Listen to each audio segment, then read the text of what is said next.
کیا آپ کو پتہ ہے کہ رمضان المبارک کی دوسری طاق رات یعنی 23ویں شب کیا جانے والا یہ چھوٹا سا عمل آپ کے رزق کے دروازے کھول سکتا ہے؟ یہ عمل صحابہ کرام رضی اللہ عنہ کے طریقوں اور قرآن و سنت کی تعلیمات سے لیا گیا ہے، اور پھر اس میں قرآن کی آیات اور استغفار شامل ہے جو رزق کے لیے بہت مؤثر ہے۔ دوسری طاق رات کا خاص نفل کا وظیفہ کیا ہے کہ عشاء اور تراویح کے بعد 4 رکعت نماز نفل ادا کریں۔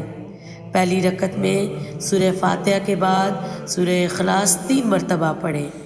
دوسری رکعت میں سورہ فاتحہ کے بعد سورہ کوثر 7 مرتبہ پڑھیں۔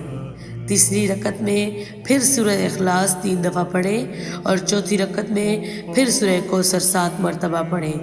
سورہ کوثر قرآن پاک کی وہ آیات ہے، وہ صورت ہے جو آپ کے رزق کو کشادہ کرتی ہے، آپ کے گھر میں برکتیں عطا فرماتی ہے۔ پھر اس کے بعد 100 مرتبہ استغفار کریں، کیونکہ قرآن میں ہے کہ استغفار سے رزق اور مال میں اضافہ ہوتا ہے۔ پھر 11 مرتبہ درود شریف پڑھ کے آخر میں دل سے دعا مانگیں کہ یا اللہ حلال رزق کے دروازے کھول دے، قرض سے بچا اور برکت عطا فرما۔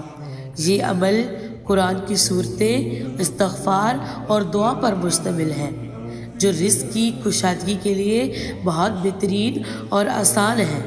میری آپ سب سے ایک پیاری سی گزارش ہے کہ آئیے ان بابرکت طاق راتوں میں ہم سب اپنے رب سے رزق حلال اور برکت مانگیں، کیونکہ اللہ پاک سے مانگنے والا کبھی خالی ہاتھ نہیں لوٹایا جاتا۔ اللہ پاک ہم سب کے رزق میں برکتیں عطا فرمائے، آمین یا رب العالمین۔